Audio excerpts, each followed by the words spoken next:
সেনাপ্রধান জেনারেল ওয়াকারুজ্জামান বলেছেন, সারা দেশের ২০ জেলায় সংখ্যালঘুদের উপর ৩০টি অপরাধ সংগঠিত হয়েছে। তার মধ্যে রাজনৈতিক সহিংসতা হয়েছে বেশি, তবে সেগুলো আস্তে আস্তে স্বাভাবিক হয়ে যাচ্ছে। পুলিশ সংগঠিত হয়ে স্বাভাবিক কাজ শুরু করলে ব্যারাকে ফেরত যাবে সেনাবাহিনী। বিকেলে খুলনার শহীদ শেখ আবু নাসের স্টেডিয়ামে সাংবাদিকদের ব্রিফিংকালে কথা বলেন তিনি। সেনাপ্রধান আরও বলেন, দেশের আইনশৃঙ্খলা পরিস্থিতির উন্নতি আশাব্যঞ্জক। পরিস্থিতির আরও উন্নতি হলে সকল নিয়মিত বাহিনী সন্ত্রাস দমনে তাদের অভিযান পরিচালনা করবে।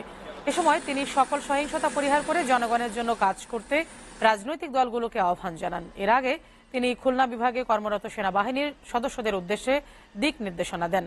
পরে খুলনার বিভাগীয় প্রশাসন, জেলা প্রশাসন, ডিআইজি, কেএমপি কমিশনার সহ ঊর্ধ্বতন সরকারি কর্মকর্তাদের সাথে বৈঠক করেন। সারা বাংলাদেশে মাত্র ৩০টা মাইনরিটি রিলেটেড অপরাধ সংঘটিত হয়েছে ২০টা জেলায়। এর মধ্যে অধিকাংশই হচ্ছে যে লুটপাট, মন্দিরে অগ্নিসংযোগ ইত্যাদি। আর